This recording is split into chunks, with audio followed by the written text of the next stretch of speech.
Hello प्यारे बच्चों, तो कैसे हैं आप सभी लोग। आशा करता हूँ सभी मस्त होंगे, स्वस्थ होंगे और पढ़ाई कर रहे होंगे। चलिए बेटा जी, शुरू कर चुके हैं हमारा नया चैप्टर जिसका नाम है ग्रेविटेशन, गुरुत्वाकर्षण। और हमारा आज का जो लेक्चर है वो है लेक्चर नंबर 2। जी हाँ बेटा, चैप्टर का नाम है गुरुत्वाकर्षण, गुरुत्व प्लस आकर्षण। इसमें हम जो आज पढ़ेंगे बेटा जी, गुरुत्वाकर्षण क्षेत्र तथा इसकी तीव्रता के बारे में पढ़ाऊंगा। और फिर गुरुत्वीय त्वरण स्मॉल जी। आज से पहले तुमने मुझसे कभी नहीं पूछा कि सर ये जो स्मॉल जी का मान है 9.81, क्या मान होता है बेटा जी? जी का जो मान होता है 9.81 मीटर पर सेकंड स्क्वायर। ये कहां से आया? इसका डेरिवेशन मैं आपको दूंगा। ये पृथ्वी का गुरुत्वीय त्वरण है। ऐसे ही अलग अलग उपग्रह, अलग अलग ग्रहों की अगर हम बात करेंगे, अलग अलग की बात करेंगे, तो बेटा जी सबका अलग अलग गुरुत्वीय त्वरण होता है। खैर, हमने ये अर्थ का लिखते हैं, पृथ्वी का। तो उसका डेरिवेशन जानेंगे और क्या सूत्र है बेटा जी। फिर हम किसी का भी गुरुत्वीय त्वरण निकालना होगा तो बेटा जी मैं उस सूत्र की सहायता से निकाल सकता हूँ। खैर, हम बहुत सारी चीजें सीखेंगे इस चैप्टर में। Very interesting chapter, very simple chapter और वेरी वेरी यूजफुल चैप्टर। चलिए बेटा जी, तो न्यूटन के गुरुत्वाकर्षण का नियम बेटा जी मैं आपको बहुत अच्छे से सिखा चुका हूँ।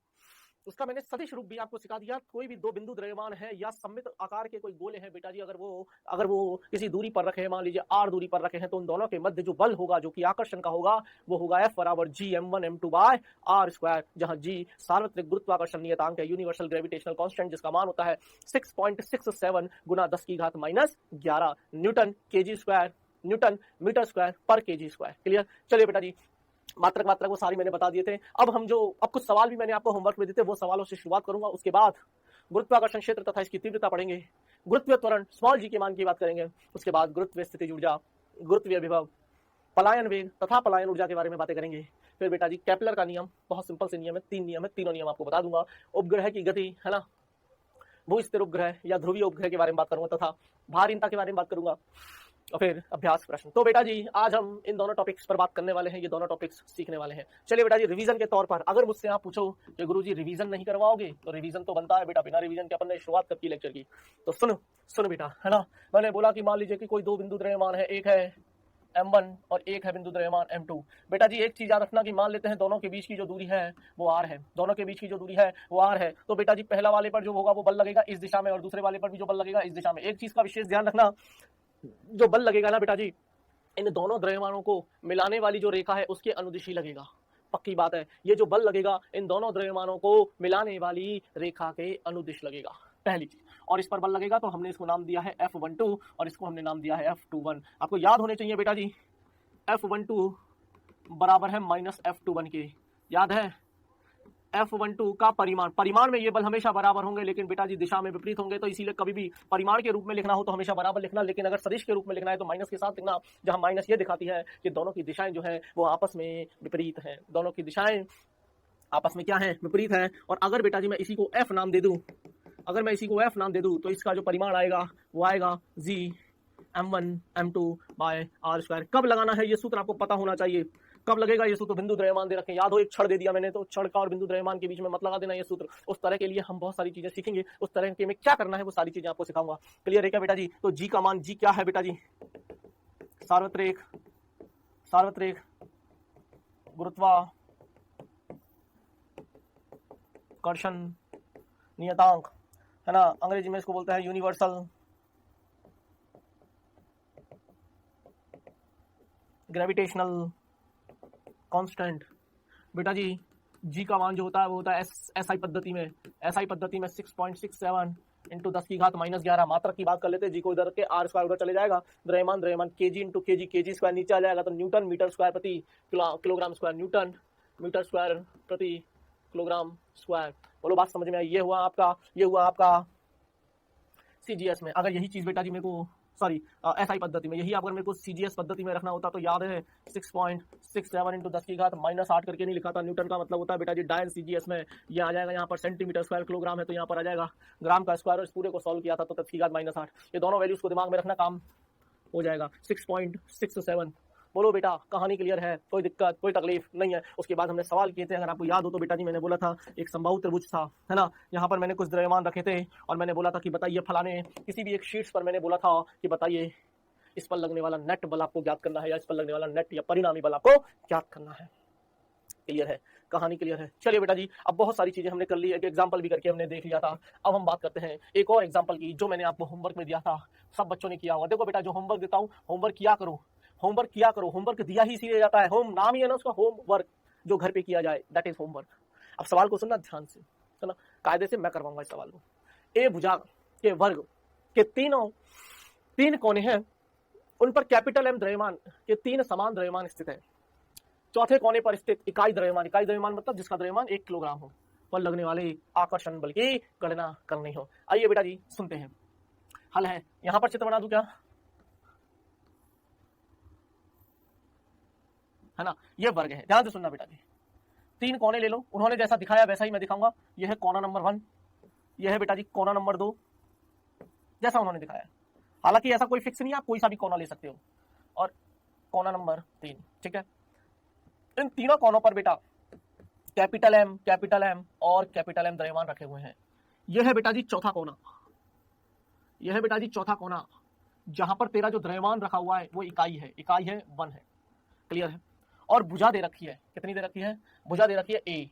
अब वर्ग है तो ए मान लेते हैं भैया जी, तो भुजा की लंबाई ये भी ए है, ये भी ए है, ये भी ए है, ये भी ए है। एक दे दो, वर्ग है, बोल रखा है उन्होंने बोल रखा है बेटा जी वर्ग है, तो चारों भुजाएं समान रही होंगी, पक्की बात है। अच्छा बेटा जी, इनके बीच में जो कोण होता है कितना होता है, 90 डिग्री, 90 डिग्री, 90 डिग्री, 90 डिग्री, पक्की बात है। सवाल सुनना चालू, किस पर पूछा है, किस पर पूछा है, इस पर पूछा है। तो इस पर कितने बल लग रहे होंगे, 3। कौन कौन से, सर ये वाला द्रव्यमान जो है वो इसको अपनी तरफ खींचेगा, क्योंकि इसके और इसके बीच में गुरुत्वाकर्षण बल, इसके और इसके बीच में गुरुत्वाकर्षण बल, और इसके और इसके बीच में भी तो गुरुत्वाकर्षण बल लगेगा। तो वही कहानी है। तो सर हमें पहले ये दूरी तो पता हो, और दूरी निकालना तो बहुत आसान है सर। ये ए है, ये ए है, अरे गुरुजी ये तो √2a हो जाएगी। किसी को कोई तकलीफ है तो बता दें, यहाँ पे किसी को कोई तकलीफ है तो बता दें, ये √2a कैसी आई। जेई के बच्चे हो, जेई की तैयारी कर रहे हो, मुझे वो फील कराना कि हाँ हम जेई के छात्र हैं। मुझे कोई सस्ते छात्र वाली फीलिंग मत दिला देना है, गुरुजी ये कैसे आया √2a। कोई बच्चे नहीं है तुम, छठी सातवीं के। सुनो बेटा जी ये वाला, इस वाले पर जो बल लगेगा वो किस दिशा में लगेगा, इस दिशा में। सर पहला वाला पहले वाले की वजह से लग रहा है, नाम दे देते हैं F1। इस दूसरा वाला भी इसको इधर ही खींचेगा, सर दूसरा वाला भी इसको इधर ही खींचेगा, नाम दे देते हैं सर F2। अब ये वाला द्रव्यमान तो खींचेगा, और सर तीसरा वाला भी तो खींचेगा, मैंने कहा बिल्कुल खींचेगा, सर नाम दे देते हैं F3। मैंने कहा ठीक है, चलो अब ये भी कहानी खत्म। क्या तुम मुझे बता सकते हो, क्या तुम मुझे बता सकते हो F1 का परिमाण, F1 का मान लिखता हूं मैं, सदिश वदिश बाद में सुलझाऊंगा, पहले मैं केवल मान लिख रहा हूं, तो मुझे परिमाण बता दो। तो सर परिमाण तो G, M1 तो कैपिटल M, M2 कितना है 1/r², दोनों के बीच की दूरी है a²। तो F1 का मान आ गया Gm/a²। कोई दिक्कत नहीं है, बहुत सुंदर।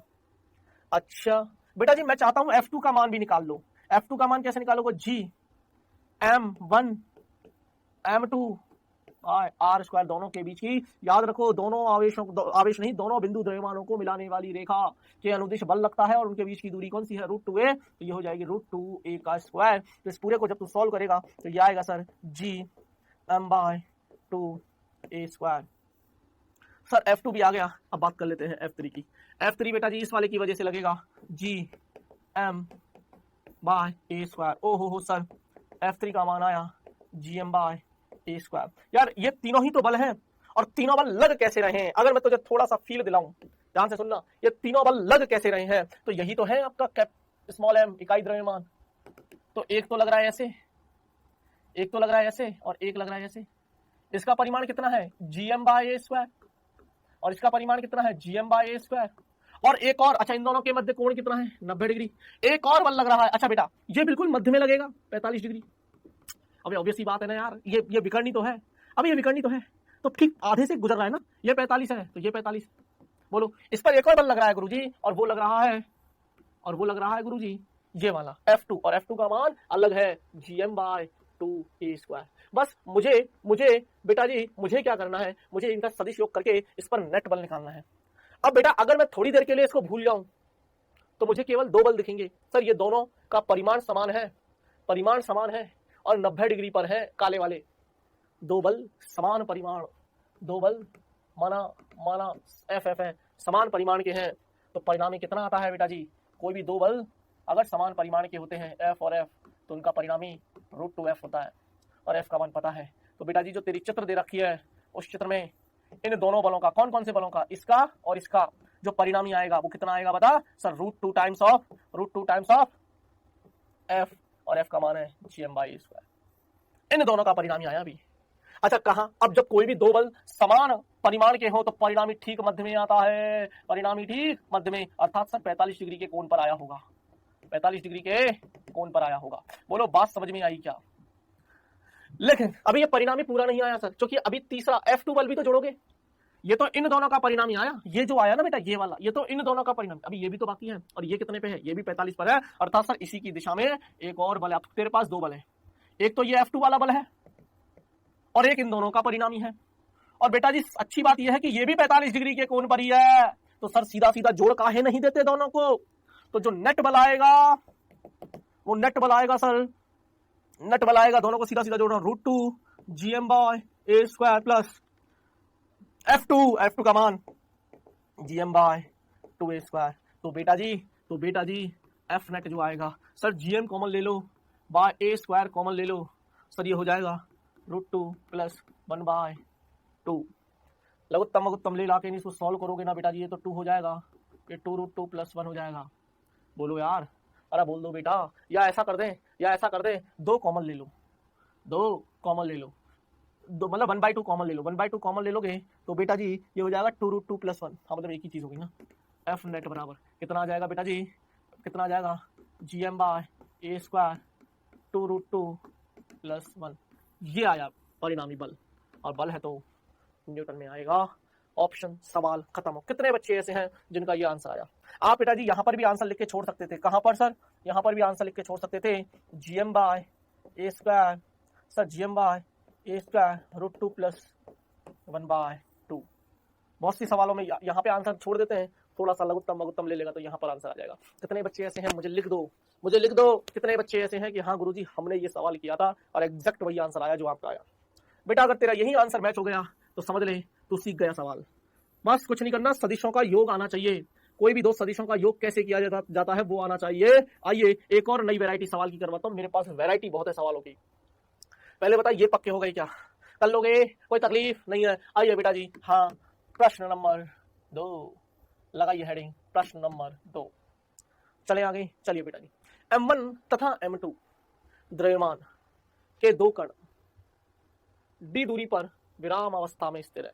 आइए बनाते हैं, दो कण है बेटा जी, है ना, यह है बेटा जी M1, ध्यान से सुनना, और यह है M2। कण है, बिंदु द्रव्यमान है, और कहां पर स्थित है, विराम में स्थित है ना। दोनों कणों को मिलाने वाली रेखा ये है, दोनों कणों को मिलाने वाली रेखा। अच्छा कितनी दूरी पर स्थित है बेटा जी, इन दोनों के मध्य की जो दूरी दे रखी है वो दूरी दे रखी है मुझे d। ध्यान से सुनना, नया वैरायटी का सवाल है, ध्यान से सुनना, नई वैरायटी। अच्छा बेटा एक बात और अच्छी बताऊं तुझे, आगे चल के जब तुम बड़ी कक्षा में जाओगे, सर आगे चल के बड़ी कक्षा तो 12वीं है, तो एक और चैप्टर पढ़ाऊंगा स्थिर वैद्युत की, वहां द्रव्यमान की जगह आवेश आएंगे, सारे सवाल ऐसे ही बनेंगे। वहां सूत्र आता है K-Q1 Q2/r², जैसे यहाँ GM1 M2/r², वहां K-Q1 Q2/r², same variety, same तरीके, सेम पैटर्न, पर वो आएंगे आगे काम, अभी नहीं आएंगे। तो अभी पहले इनको सीखिए। ये चैप्टर अगर अच्छे से सीख गया, यकीन मानना 12वीं के तेरे दो चैप्टर हूबहू ऐसे हैं, हूबहू, एक विद्युत क्षेत्रों में आएगा और एक चुंबक के क्षेत्रों में आएगा, डिक्टो वही कहानी है, सिर्फ शब्द बदलेंगे, टर्मिनोलॉजी बदलेगी, नाम बदलेंगे, कॉन्सेप्ट डिक्टो वही चलेंगे। इसलिए तेरे एक नहीं तेरे 3 चैप्टर, मैंने इसीलिए नाम बोला था वेरी यूजफुल चैप्टर, बहुत काम का चैप्टर है ये। तो सुनते रहना, फील दिलाऊंगा इस चैप्टर में तुझे, है ना। मुझे तो मजा आता है बेटा पढ़ाने में, यार देखते तू एंजॉय करता है क्या पढ़ने को, मैं तो टीचिंग को एंजॉय करता हूँ, तू एंजॉय करता है क्या पढ़ने को, अच्छी बात है करता है। तो विराम अवस्था में, ठीक है साहब। दोनों कणों को मिलाने वाली रेखा ये है सर, वो रेखा, जो रेखा तुम समझ रहे हो वो नहीं है, ये वाली रेखा है।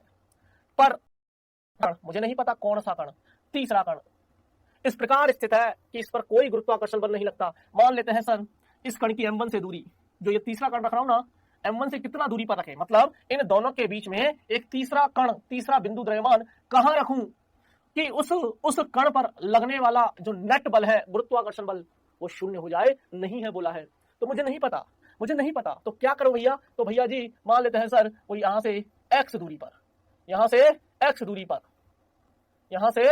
दूरी पर एक m0 नाम का द्रव्यमान है। अगर ये x0 है तो बेटा जी ये दूरी कितनी, ये m0 है x दूरी पर, तो फिर ये कितनी बची सर, ये तो d - x बची। अच्छा सर, अब नहीं पता तो क्या करेगा? बोला कहाँ रखूं, मुझे नहीं पता कहाँ, पर पूछा सवाल में M1 से है, पूछा सवाल में M1 से है, तो M1 से माना x दूरी पर रखा, किसको? तीसरे द्रव्यमान को। द्रव्यमान कितना है उसका नहीं पता, मान लेते हैं स्मॉल m नॉट है, मान लेते हैं स्मॉल m नॉट है। अगर इधर से x दूरी है तो इधर से फिर d माइनस एक्स, क्योंकि पूरी दूरी कितनी है बेटा, पूरी दूरी कितनी है d, तो इधर से x इधर से d माइनस एक्स। क्लियर? अब सुन, पहली पिक्चर क्लियर हो गई। अब सुन बेटा, इस पर लगने वाला जो नेट बल है वो शून्य है। इस पर कितने बल लग रहे हैं पहले तो वो देख। तो सर इस पर ये वाला द्रव्यमान इसको अपनी ओर खींचेगा, m1 वाला द्रव्यमान इसको अपनी ओर खींचेगा, तो मान लेते हैं सर ये f1 है। और m2 वाला भी तो बोलेगा नहीं नहीं तू मेरे पास आ जा, m2 वाला भी तो बोलेगा नहीं नहीं तू मेरे पास आ जा। तो कितने बल हैं? दो बल हैं, एक f1। अच्छा f1 का वैल्यू बता सकता है? हाँ परिमाण, केवल परिमाण। तो तू बोलेगा सर g m1 m2 कितना है बोलेगा क्या? नहीं, इन दोनों के बीच की बात चल रही है, तो इस बार m0, मैं फिर बता रहा हूँ बाय, इन दोनों के मध्य की दूरी तो हमने x मानी, तो दूरी का स्क्वायर, खत्म हो गया f1। अब बात कर लेते हैं f2 की, तो g m1 इस बार ये वाला द्रव्यमान इनटू दूसरा द्रव्यमान ये रहा बाय d माइनस एक्स का होल स्क्वायर। दोनों बलों के परिमाण आ गए। बेटा तू सोच, अगर मैंने बोला कि मेरे पास एक बिंदु है, सुन कॉन्सेप्ट सुना करो, तुम कॉन्सेप्ट सुना करो, फील लेना फिजिक्स का। मैंने बोला कि मेरे पास ये एक बिंदु है, इस पर दो बल लग रहे हैं, एक 5 न्यूटन का इधर लग रहा है और एक 5 न्यूटन का इधर लग रहा है, तो तू क्या बोलेगा कि सर इस पर बल नहीं है? गलत, इस पर परिणामी बल नहीं है। बल तो है ना यार, इस पर बल तो लग रहे हैं ना। ऐसा बोलो कि सर इस पर परिणामी बल 0 है। क्या बोलेंगे? इस पर परिणामी बल 0 है। क्यों? क्योंकि सर 5 ने 5 को मार दिया, वही कहानी।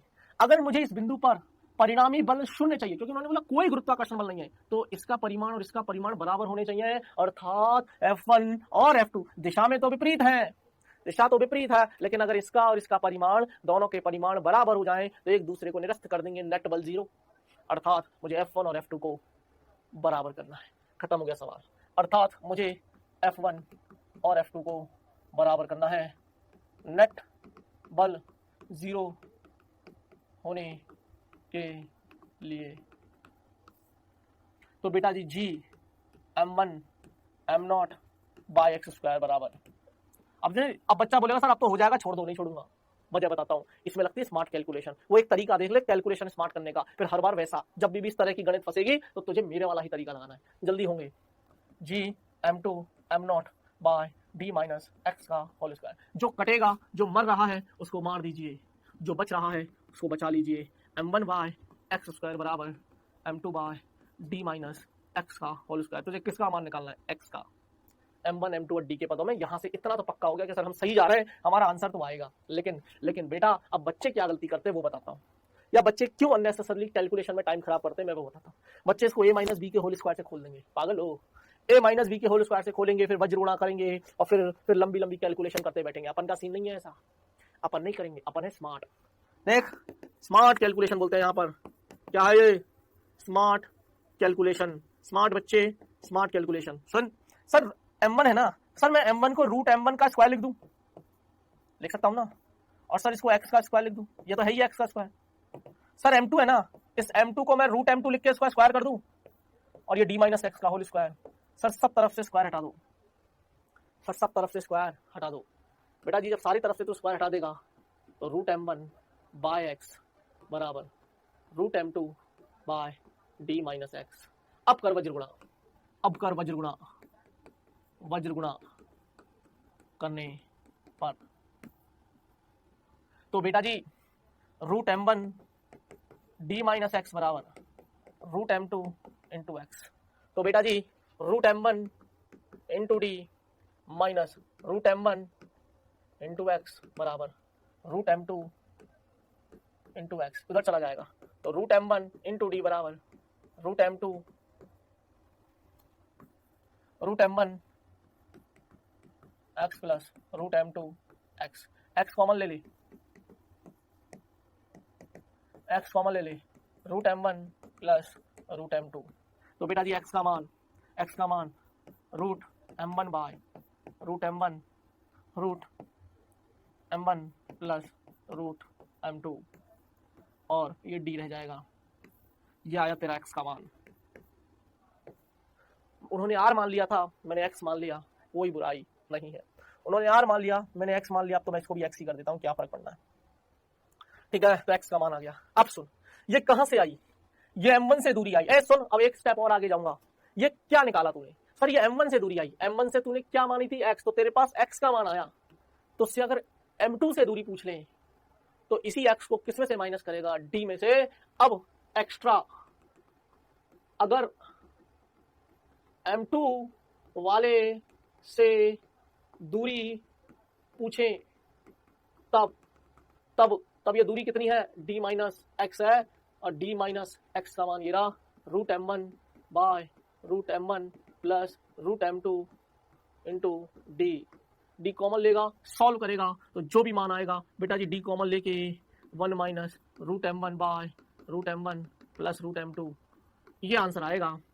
d माइनस एक्स की वैल्यू जो भी आएगी M2 वाले द्रव्यमान से वो ये आएगी। अब इसको हल करना, लघुत्तम वघुत्तम लेके नहीं, सॉल्व करना, काट पीटना, जो भी आंसर आएगा अपने उत्तर से मैच कराने की कोशिश करना। ये सवाल यहाँ आके कंप्लीट होता है।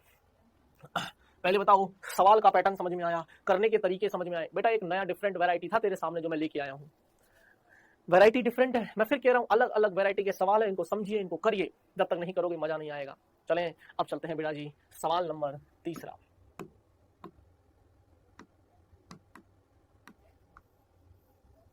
पढ़ो सवाल को 2 मिनट, 2 मिनट सवाल को पढ़िए, पढ़ो सवाल को। एक्स अक्ष पर क्रमशः एक्स बराबर 1, 2, 4, 8 ऐसी कहां तक, अनंत तक पर समान परिमाण के द्रव्यमान 1 किलोग्राम रखे हैं। मूल बिंदु पर रखे 3 किलोग्राम द्रव्यमान पर गुरुत्वाकर्षण बल ज्ञात करना है। सार्वत्रिक नियतांक जी है, कैलकुलेट करना है गुरुत्वाकर्षण बल। ऑप्शन दे रखे हैं बेटा जी, हल करिए। कैसे करोगे मुझे नहीं पता, चलिए शुरू हो जाओ, शुरू हो जाओ। सर आप ही बता दो, हमसे तो ना हो पाएगा। चल सुन सुन कहानी बेटा। यह एक्स अक्ष है, यह है तेरा मूल बिंदु। इस मूल बिंदु पर क्या रखा हुआ है, 3 किलोग्राम का द्रव्यमान रखा हुआ है मूल बिंदु पर। बोलो सवाल का नया पैटर्न देखो, हर बार नया वैरायटी का सवाल लेके आऊंगा सर, लाने की वजह ताकि कुछ नया सीख सके बच्चे। तू घबराना मत, ऐसा सवाल आ जाए तेरे सामने तो, है ना। अब कितनी दूरी पर, 1 पर, तो यहां से 1 मीटर की दूरी, मीटर में है, स्टैंडर्ड है, मान लो मीटर में है। अभी के लिए मैं मीटर नहीं लिख रहा हूं, मैं सिर्फ 1 करके लिख रहा हूं। 1 किलोग्राम रखा हुआ है। फिर 2, मूल बिंदु से 2, एक और रखा हुआ है 1 किलोग्राम। मूल बिंदु से 4, एक और रखा हुआ है 1 किलोग्राम। मूल बिंदु से 8, देखो दूरी कैसे बढ़ रही है, आपको फील आएगा दूरी कैसे बढ़ रही है। मैथमेटिक्स लगेगी, प्योर मैथमेटिक्स वाला सवाल है। एपीजीपी एचपी समांतर श्रेणी गुणोत्तर श्रेणी वाला सवाल है, कॉन्सेप्ट लगेगा थोड़ा सा गुणोत्तर श्रेणी का। यार ये तो मैथ है ना, वो कैसे भी उलझा देते हैं बेटा। मैथ है, फिजिक्स में मैथ फंसाना कोई बड़ी चीज नहीं है। वो तुम्हें फिजिक्स में नहीं फंसा के मैथ में फंसाना चाहेंगे तो वो फंसा देंगे। फिजिक्स पूछेंगे बहुत सस्ती सी, लेकिन तुझसे मैथ पूछ लेंगे बहुत टफ और फंसा देंगे। इसीलिए दोनों आनी जरूरी है, इसीलिए बेटा दोनों आनी बेहद जरूरी है। ठीक है, सुनते जाना, सीखते जाना। अब बेटा ऐसे कहां तक जा रहा है ये, कहां तक जा रहा है ये, अनंत तक जा रहा है। कहां तक जा रहा है, अनंत तक जा रही है। ओहो गुरुजी, अब सुन 3 किलोग्राम वाला द्रव्यमान, 3 किलोग्राम वाला द्रव्यमान। अब सुन, पहला वाला बल लगाएगा गुरुजी F1, ये वाला भी बल लगाएगा, किधर ही लगाएगा, इधर ही लगाएगा F2, F3, F4। सर सारे इधर ही लगते जाएंगे, सारे इधर ही। ये वाला भी बोलेगा मेरे पास आ, ये वाला भी बोलेगा मेरे पास आ, ये वाला भी बोलेगा मेरे पास आ, दूरियां दे रखी हैं सबकी। ये वाला भी बोलेगा मेरे पास आ। ऐसे इस पर कितने बल लगेंगे, अनंत बल लगेंगे, क्योंकि ये कितने आवेश हैं, अनंत आवेश हैं। कहां तक हैं, अनंत पर रखे हुए हैं, अनंत तक रखे हुए हैं। तो ऐसे कितने आवेश हैं, आवेश सॉरी, ऐसे कितने द्रव्यमान हैं। बार बार आवेश याद आ जाता है, वो एक्चुअली सेम कॉन्सेप्ट के क्वेश्चंस वहां भी बनते हैं ना, तो परेशान मत हो ना। आवेश का मतलब वो द्रव्यमान ही मान के चलना है ना, परेशान मत होना। ऐसे F1, F2, F3, F4 कहां तक जा रहे हैं, अनंत तक जा रहे हैं। तो बेटा एक एक का वैल्यू निकालते हैं। मैंने बोला F1, तो तू बोलेगा सर जी M1 का मान है 1, M2 का मान है 3 बाय R स्क्वायर, कितना है 1 का स्क्वायर। मैंने बोला F2 बता, तो तू बोलेगा सर जी M1 का मान 1, इसका मान 3, ऊपर वाला तो सेम है, इसका 2 का स्क्वायर। F3 बता, सर जी ये हो जाएगा, ये हो जाएगा 4 का स्क्वायर। मैंने बोला F4 बता जी 8 का स्क्वायर। और ये कहां तक चलेगा, ये कहां तक चलेगा सर, ये अनंत तक जाएगा। तो अगर मैं इस पर परिणामी बल लिखूं F नेट किस पर 3 किलोग्राम पर, तो तू बोलेगा ना सर सभी एक दिशा में ही है। अबे दोनों आवेशों, दोनों द्रव्यमानों को मिलाने वाली रेखा के अनुदिश और सारे के सारे द्रव्यमान एक्स अक्ष पर ही तो रखे हैं यार। तो F1 सीधा सीधा योग कर दीजिए, F3 प्लस F4, और ये कहां तक जाएगा सर, ये गुरुजी ये जाएगा अनंत तक। तो आइए मान रखते हैं सबके, F1 का मान रखेगा G3 बाय 1 का स्क्वायर प्लस G3 बाय 2 का स्क्वायर, G3 बाय 4 का स्क्वायर, G3 बाय 8 का स्क्वायर प्लस अनंत। क्या कॉमन ले सकता हूं मैं, क्या कॉमन ले सकता हूं सर, 3 कॉमन ले लीजिए, G कॉमन ले लीजिए, 1/1 का स्क्वायर प्लस 1/2 का स्क्वायर प्लस 1/4 का स्क्वायर प्लस 1/8 का स्क्वायर, और ये चलता ही चला जाएगा। सर इनका सार, इसका सार अनुपात लेके देखते हैं। 1 बाय, ये क्या है 1/4, ध्यान से सुनना बेटा जी, है ना, 1 बाय, ये 1/1 है, ये 1/4 है, तो 1/4 डिवाइडेड बाय 1/1, तो 1/4, ठीक है। 1 बाय ये 16 है इंटू 1/4, तो 1/4 ही आ जाएगा। ये 1/16 है और ये 1/64। ओहो गुरुजी ये तो अनंत पदों की गुणोत्तर श्रेणी है। अनुपात निकाल लिया ना मैंने, आगे वाला बता पटे पीछे वाला। अरे सर ये तो अनंत पदों की गुणोत्तर श्रेणी है, अनंत पदों की गुणोत्तर श्रेणी है। तो बेटा जी जिसका सार अनुपात है 1/4, जिसका सार अनुपात R से दिखाते हैं, और बेटा जी अनंत पदों की अगर गुणोत्तर श्रेणी है तो उसका सूत्र होता है A/1 - R। अब ये याद नहीं होगा ना तो तू इस सवाल को लेके बैठा रहेगा। फिजिक्स हो गई नो डाउट, पर तेरी मैथ नहीं होगी ना तो तू बैठा रहेगा। तो S अनंत कैसे निकालेगा, पहले सिर्फ इतना कैलकुलेट कर रहा हूं, बाद में 3G से गुणा करूंगा। तो पहला पद कितना है, प्रथम पद 1 ही है, 1 - R कितना, 1/4। सर ये हो जाएगा S अनंत बराबर 1/3/4, 4/3, ये हो जाएगा सर 4/3। 4/3 आया इस पूरे का मान। अब देखना एक में से 4 - 1 3/4, 4/3, इस पूरे का मान कितना आया 4/3। तो अब F नेट कितना आएगा, 3G तो है ही है, और इस पूरे का मान 4/3।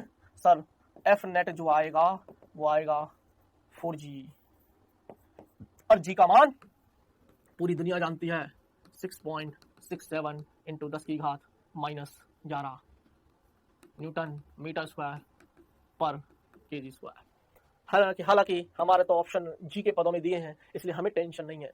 लेकिन अगर नहीं दिए होते बेटा जी तो फिर हमें G का मान रख के सॉल्व कर लेता, कुछ नहीं है, बस इसको गुना करना था, 6.64 को 4 से गुना करना था, ठीक है। तो जो भी आंसर आता वो तू कर लेता। पहले बता कैसा लगा, फील आया, अब समझ में आया। 3 सवाल हो चुके हैं बेटा जी, अब बाकी के सवाल मैं आने वाली क्लासेस में और करवाऊंगा। अब समय हो चला है थोड़ी सी थ्योरी पढ़ने का। आइए पहले थोड़ी सी थ्योरी पढ़ा देता हूँ। पहले लाएंगे गुरुत्वाकर्षण क्षेत्र तथा इसकी तीव्रता।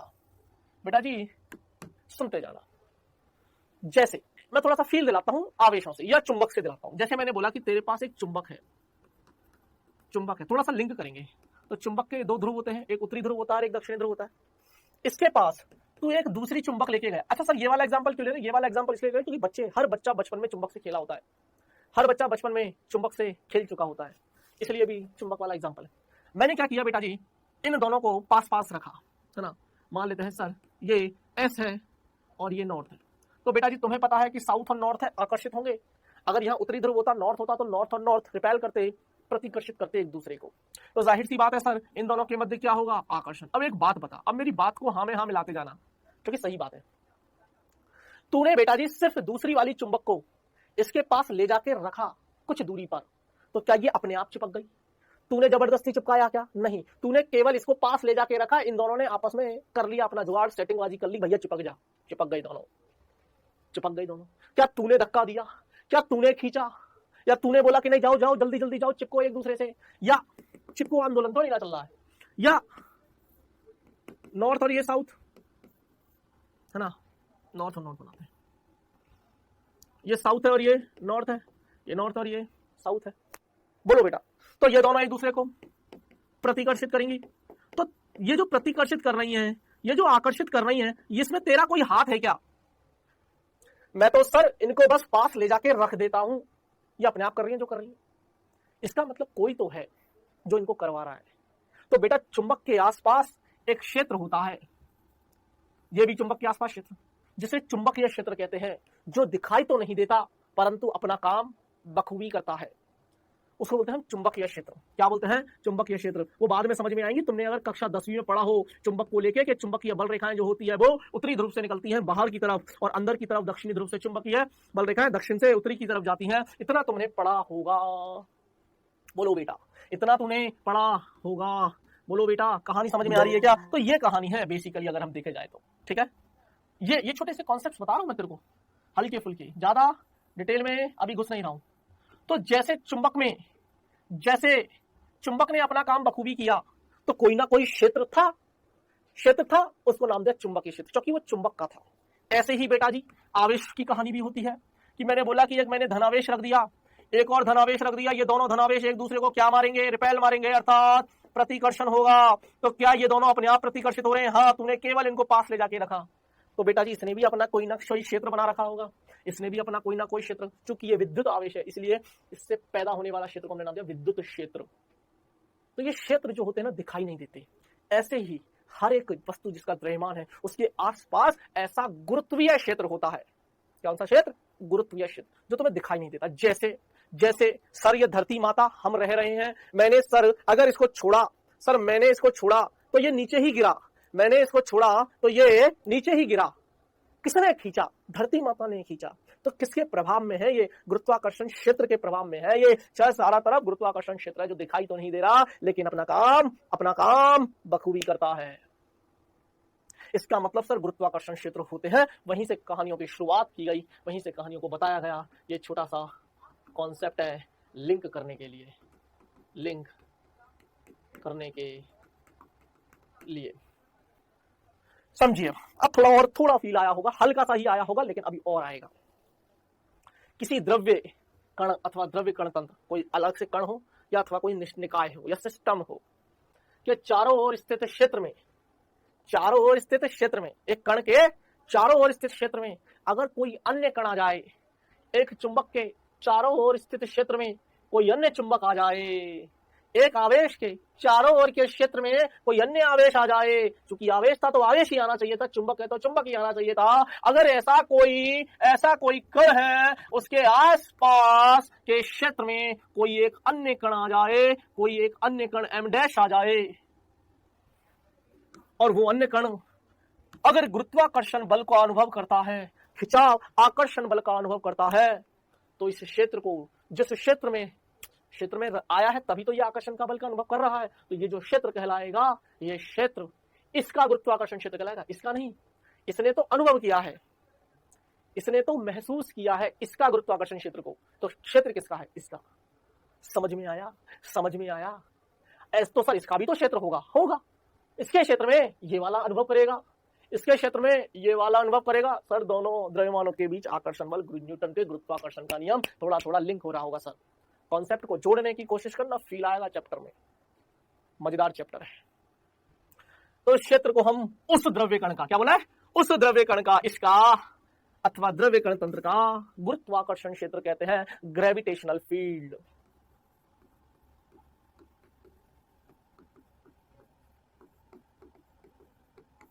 ग्रेविटेशनल फील्ड होता है ना, फील्ड मतलब क्षेत्र। बोलते ना चल आज तो फील्ड में चलते हैं, मतलब मैदान में चलते हैं, खेलते हैं, क्रिकेट खेलते हैं, फील्ड में चलते हैं, वही मतलब रीजन, एक टाइप का क्षेत्र। ठीक, फील्ड। विशिष्ट सीमा के पश्चात गुरुत्वाकर्षण क्षेत्र बहुत क्षीण हो जाता है। क्षीण का मतलब होता है बेटा कमजोर। बेटा जी हर एक की लिमिट होती है। जैसे एक चुंबक है, ध्यान से सुनना, तो इसको थोड़ा पास रख इसके अन्य चुंबक को, तो आकर्षण प्रतिकर्षण जो भी होना होगा। लेकिन ये तो रखा है मान लीजिए यहां पर एक कमरे में रखा है, और तू एक और चुंबक को यहां रख दे, तो अब ये आकर्षण प्रतिकर्षण होगा नहीं होगा, इस बात की कोई गारंटी नहीं है। क्यों? क्योंकि बेचारे का जितना प्रभाव था उतने प्रभाव तक इसने चुंबकीय क्षेत्र पैदा किया, बाद में धीरे धीरे दूरी के साथ धीरे धीरे कम होता जा रहा है। ऐसे ही क्षेत्र जो होते हैं ना बेटा जी, उस पर्टिकुलर के आसपास तो बहुत मजबूत होते हैं, और दूरी के साथ जितने भी क्षेत्र हैं, चाहे विद्युत हो, चाहे चुंबकीय हो, चाहे गुरुत्वाकर्षण हो, दूरी के साथ ये कमजोर होते चले जाते हैं। फील आएगा? दूरी के साथ ये कमजोर होते चले जाएंगे। पहले बताओ बात समझ में आई क्या?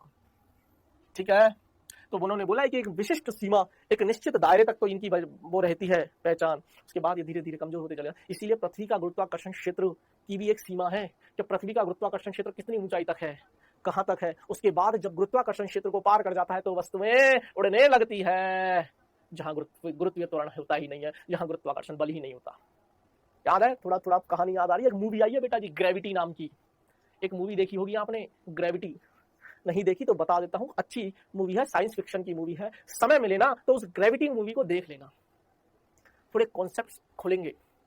उसमें भी गुरुत्वाकर्षण के बारे में ही बहुत कुछ बताया है। आपके दिमाग में ना बहुत सारी चीजें खुलेंगी, चीजें देखा करो, देखो तो अच्छी चीजें देखो ना। ये प्यार मोहब्बत की मूवी देखने से कुछ नहीं होगा भैया जी, क्या फलाने हीरो ने फलाने को मारा, फिर उसकी हीरोइन को लेके भाग गया, और फिर वो आया और फिर लाके मूवी को खत्म कर दिया। हाँ भाई ले, वो लड़के बचा के ले आया अपनी हीरोइन को। क्या सीखे इससे? कुछ नहीं। देखो तो ये देखो, कुछ सीखोगे, कुछ लेके ही जाओगे। समझ में आया? पर तुम्हें तो वो मूवियां पसंद है। खैर चलो, समझ में आया, बात समझ में आई, फील आया होगा। अब तो कहानी को सुनते रहना बेटा जी, कहानी को सुनते रहना। किसी गुरुत्वाकर्षण क्षेत्र में किसी बिंदु पर गुरुत्वाकर्षण क्षेत्र की तीव्रता को कैसे डिफाइन करते हैं? अब ये केवल एक डेफिनेशन है बेटा जी, और कुछ भी नहीं है, सिर्फ परिभाषा है। तो इसका एक्चुअल सूत्र, मतलब ये तरीका है, अब ये ऐसे ही डिफाइन किया गया है। क्या क्या कि मान लीजिए मेरे पास एक द्रव्यमान है कैपिटल एम, और मुझे इस कैपिटल एम है तो इसके आसपास क्षेत्र होगा। कौन सा क्षेत्र? गुरुत्वीय क्षेत्र। और अगर वो क्षेत्र है तो उसकी कुछ ना कुछ तीव्रता होगी। तो तीव्रता नापने के लिए हमने एक कॉन्सेप्ट बनाया, क्या कि एक छोटा सा बिंदु द्रव्यमान या इकाई द्रव्यमान लेके आइए, एकांक द्रव्यमान को लेके आइए। तो यहां से आर दूरी पर मैंने एक एकांक द्रव्यमान रखा है बेटा, स्मॉल एम से दिखाते हैं एकांक द्रव्यमान को। इस एकांक द्रव्यमान को रख दो और इस पर लगने वाले बल को, अब छोटा द्रव्यमान इसलिए रखते हैं, छोटा होता है बहुत, ये क्यों? ताकि ये सारे प्रभाव झेल सके इसके, पर ये कोई अपना प्रभाव ना दिखाए। इसको नहीं आए समझ में? इसके सामने ये बहुत छोटा रखा है ताकि इसका गुरुत्वाकर्षण क्षेत्र होगा भी तो इसको नगण्य मान ले, होगा तो सही पर नगण्य मान ले, इसके सामने इसकी कोई औकात नहीं, ऐसा मान ले देसी भाषा। तो सिर्फ अब ये प्योर रिजल्ट दे पाएगा, ये शुद्ध रिजल्ट दे पाएगा किसका? इसके गुरुत्वाकर्षण क्षेत्र की तीव्रता पता करने के लिए। तो क्या किया, उस क्षेत्र में ले जाके एकांक द्रव्यमान को रख दीजिए और इस पर लगने वाले बल का पता कीजिए। इस पर कितना बल लग रहा है, उस बल का पता कर लीजिए। ए बेटा, ओ बेटा, और एक बार अब आकर्षण का बल लगेगा इस पर। अब गुरुत्वाकर्षण बल ही तो पढ़ रहे हैं, तो मान लीजिए सर एफ बल लगा, तो बल प्रति एकांक द्रव्यमान, इसी को मैंने नाम दिया है बेटा जी गुरुत्वाकर्षण क्षेत्र की तीव्रता। यह एक सदिश राशि है और इसकी दिशा वो होगी, किसकी? गुरुत्वाकर्षण क्षेत्र की दिशा वो होगी जो गुरुत्वाकर्षण बल की दिशा होगी, अर्थात गुरुत्वाकर्षण बल की दिशा में गुरुत्वाकर्षण क्षेत्र की दिशा होगी। क्लियर? फील नहीं आया बेटा? तुझे मजा नहीं आ रहा मेरे से पढ़ने के बाद? नहीं आ रहा मजा, मुझे पता है। अब यहां लिखाऊंगा कुछ मेरी प्यारी बिंदु, यहां लिखाऊंगा कुछ मेरी प्यारी बिंदु। सुनो, गुरुत्वाकर्षण क्षेत्र की तीव्रता, आई को क्या बोलते हैं?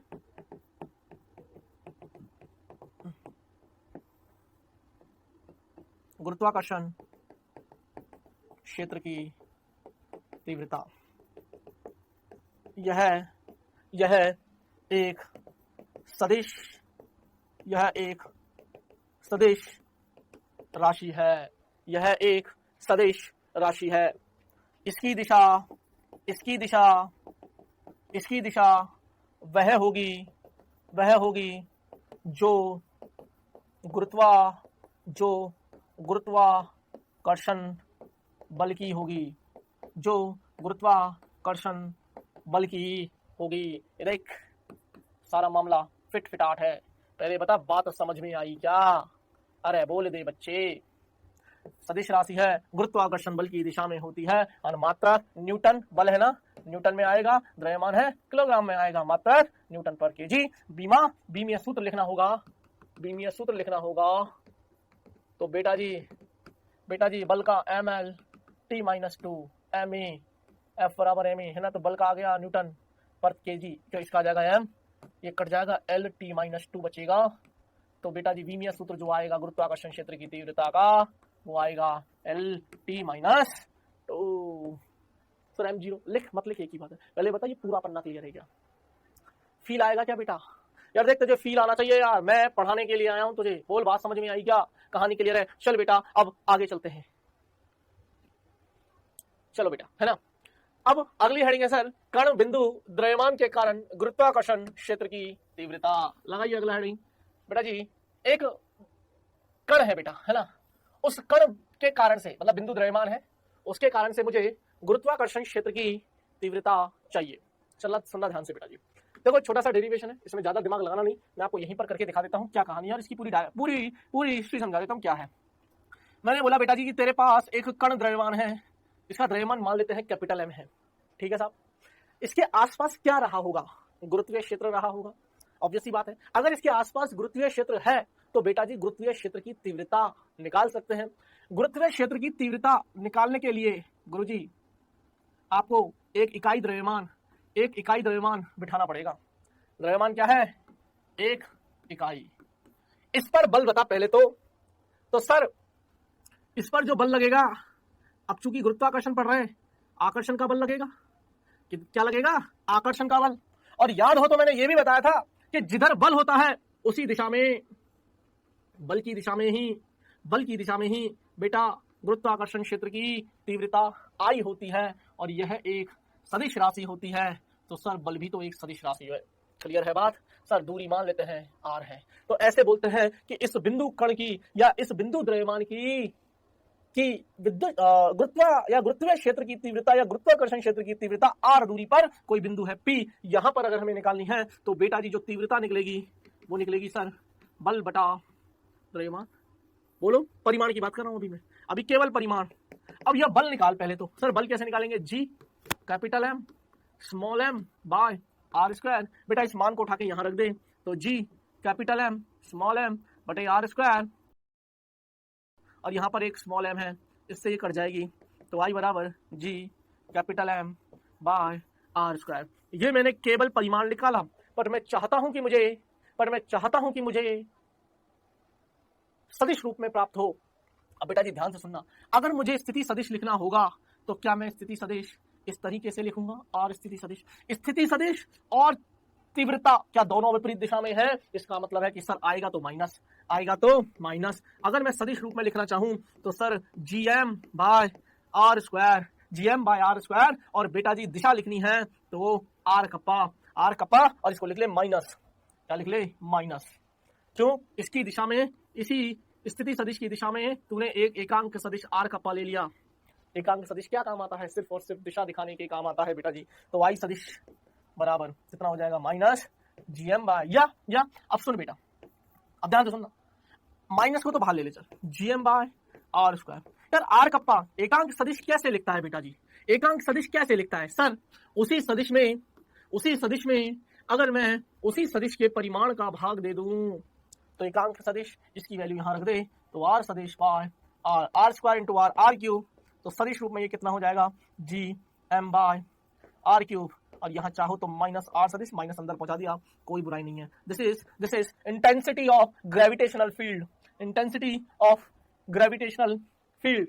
किसकी? पॉइंट मास की। किसकी? बिंदु द्रव्यमान की या कण बिंदु द्रव्यमान की। बात बहुत सिंपल है। एम उस कण का द्रव्यमान है जिसके कारण तीव्रता है। ये कैपिटल एम क्या है? उस कण का द्रव्यमान है। कैपिटल एम उस कण का द्रव्यमान है। कैपिटल एम उस कण का द्रव्यमान है। कैपिटल एम उस कण का द्रव्यमान है जिसके कारण तीव्रता है। कण कैपिटल एम उस कण का द्रव्यमान है जिसके कारण तीव्रता है। पहले बताइए, बात समझ में आई? बेटा जी मैं फिर बता रहा हूं, गुरुत्वाकर्षण क्षेत्र की जो तीव्रता है वो एक सदिश राशि है, तो दिशा देखना आना चाहिए। दिशा हमेशा उस दिशा में होगी जिस दिशा में बल होगा, और बल चूंकि ये गुरुत्वाकर्षण बल है हमेशा आकर्षण की ही प्रकृति का होगा। तो यूं बोल दीजिए, तीव्रता की दिशा हमेशा अंदर की तरफ होगी, अंदर इन द सेंस उस द्रव्यमान की ओर होगी। किसकी ओर? द्रव्यमान की ओर होगी। माइनस का मतलब यह है कि तीव्रता और स्थिति सदिश दोनों विपरीत दिशा में है, इसीलिए मैंने किसका प्रयोग किया? माइनस का। पहले बताओ बात समझ में आई? बेटा जी चीज समझना ढंग से। अब चलते हैं बेटा जी, ये हो गया बिंदु द्रव्यमान। क्या है ये? बिंदु द्रव्यमान। लेकिन बेटा जी अब मैं जो निकालूंगा, वेरी वेरी इंपॉर्टेंट, अब मैं निकालूंगा गोलाकार द्रव्यमान वितरण के कारण गुरुत्वाकर्षण क्षेत्र की तीव्रता। आइए बेटा जी, ये पूरा नहीं हो पाएगा आज, थोड़ा सा टाइम लगेगा क्योंकि इसमें है केसेस, इसमें है केसेस, क्लियर बता देता हूं बेटा जी। ये पूरा नहीं हो पाएगा, इसमें लगेगा टाइम, लेकिन फिर भी हम करते हैं जितना हो जाएगा। यदि प्रेक्षण बिंदु सतह पर या सतह के बाहर स्थित हो तब गोलीय द्रव्यमान को एक कण के रूप में लिया जा सकता है। ये स्टेटमेंट अभी समझ में नहीं आएगा, पहले डेरिवेशन समझाऊंगा फिर समझाऊंगा पूरा। प्योर डेरिवेशन स्टार्ट होगा, अब चलेगा डेरिवेशन, जो कि गोले के केंद्र पर स्थित होता अर्थात बिंदु द्रव्यमान की भांति लिया जा सकता है। ये स्टेटमेंट समझ में आएगा आपको, पहले ये डेरिवेशन हो जाए। तो सबसे पहले जो मैं कराऊंगा, अब बेटा जी गोले हैं तो गोले में भी दो होंगे ना, एक ठोस होगा और एक खोखला होगा। सबसे पहले मैं ठोस की बात करूंगा। ठोस का मतलब है एक ठोस, जैसे पृथ्वी एक ठोस गोला है, पृथ्वी एक ठोस गोला। ध्यान से सुनना बेटा जी, मैं अब इसमें 3 केसेस कराऊंगा, पर खैर सबसे पहले हेडिंग लगाइए आप ठोस गोला। मैं थोड़ा सा पहले आउटलेट समझाता हूँ, ऊपर ऊपर का थोड़ा सा समझाना चाहता हूँ। मैंने बोला ये तेरे पास एक गोला है, क्या है ये गोला है। थोड़ा सा सर गोले जैसा फील नहीं आया, कोशिश करूंगा बेटा गोले जैसा फील कराने का, कोशिश करूंगा बेटा गोले जैसा फील कराने का। पहले बताओ फील आया क्या? यह है तेरा गोला। और बेटा जी अगर ये गोला है तो सर जाहिर सी बात है पूरे में ठोस है ना सर, ठोस है ना सर, तो पूरे में द्रव्यमान है एक समान रूप से। अब ठोस है तो बेटा जी ठोस है तो पूरा द्रव्यमान ही द्रव्यमान है हर जगह। खोखला कैसे होता है? जैसे प्लास्टिक की तूने गेंद, जो बचपन में छोटे बच्चे क्रिकेट खेलते थे, ठोस है। समझ में आया? चलो सुनना बेटा, है ना। इस ठोस गोले की जो त्रिज्या दे रखी है वो दे रखी है बेटा जी, वो दे रखी है कैपिटल आर, और इस पूरे का द्रव्यमान दे रखा है कैपिटल एम। अब अगर इसका द्रव्यमान है तो इसके आसपास विद्युत क्षेत्र होगा। अब मैं 3 केस पढ़ाऊंगा, सुन, केस 3 पढ़ेंगे। केस 1 में आपको पढ़ाऊंगा कि जब बिंदु जहां पर तुझे गुरुत्वाकर्षण क्षेत्र की तीव्रता निकालनी है वो गोले के बाहर हो, अर्थात केंद्र से स्मॉल आर दूरी पर, और ये आर का मान, और ये आर का ये एक बिंदु है पी जहां पर तुझे गुरुत्वाकर्षण क्षेत्र की तीव्रता ज्ञात करनी है। पहला केस। तो आर का मान किससे ज्यादा है? Capital R. कैपिटल आर क्या है? त्रिज्या है, तो बाहर निकल जाओ, अर्थात इसको शॉर्ट में बोलते हैं गोले के बाहर। फिर मैं आपको केस 2 बताऊंगा, small are less than capital R, नहीं, स्मॉल आर का मान बराबर है कैपिटल आर के। सतह पर बात कर लेते हैं। स्मॉल आर का मान बराबर है कैपिटल आर के, अर्थात सर यह है केस नंबर 2, क्यों नाम दे देता हूं। स्मॉल आर का मान बराबर है कैपिटल आर की। पहले बताओ बात समझ में आई? तो बेटा जी गोले की सतह पर, गोले की सतह पर, और case 3, case 3 R less than capital R, गोले के अंदर, गोले के अंदर। और बेटा जी मैं बात करूंगा गोले के अंदर। गोले के अंदर का मतलब है बेटा जी small are less than capital R. ये गोला है, इसमें एक बिंदु मैंने ले लिया, नाम दे देते हैं मान लीजिए एस। क्या नाम दे दिया बेटा जी? एस। ये बिंदु है जो गोले के अंदर है। तो कौन सा केस है सर? कैपिटल आर जो त्रिज्या है उसका मान, ये बिंदु जो आर है जहां पर हमें गुरुत्वाकर्षण क्षेत्र की तीव्रता निकालनी है उसका मान कम है। अब एक एक करके इन तीनों केसेस के बारे में पढ़ेंगे बेटा जी। तो समझ में आ गया कौन कौन से केसेस हैं? समझ में आ गया बेटा जी कौन कौन से केसेस हैं? बोलो बोलो। स्मॉल आर का मान greater than capital R, small R का मान बराबर कैपिटल आर, स्मॉल आर का मान लेस देन कैपिटल आर। ये बिंदु मैंने मान लिया एस है। पहले बताओ बात, इन तीनों पर हम बार बार तीनों केसेस पढ़ेंगे। तो अब उन्होंने जो पहला बोला, माना गोले का द्रव्यमान एम है, त्रिज्या आर है, प्रेक्षण दूरी, प्रेक्षण मतलब जहां पर आपको गुरुत्वाकर्षण क्षेत्र की तीव्रता चाहिए वो है स्मॉल आर। तो अब लगाएंगे केस नंबर 1, और यहीं से बेटा जी मैं कहानी को छोड़ रहा हूं। फिर सुन ले, यहीं से मैं कहानी को छोड़ रहा हूं, अगली क्लास यहीं से शुरू करूंगा और मजेदार सवालों से शुरू करूंगा। मैं फिर बता रहा हूं, यहां पे छोड़ रहा हूं। केस समझा दिया, आउटलेट समझा दिया, पूरा मुझे क्या चाहिए समझ में आया। उसके बाद हम पढ़ेंगे आगे। क्लियर? अब समय हो चला है क्विज का, तो आइए बेटा जी क्विज कर लेते हैं। पहला सवाल ये रहा, समुद्र में उठने वाली ज्वारीय धाराएं मुख्यतः किसके कारण होती है? सवाल को हल करिए।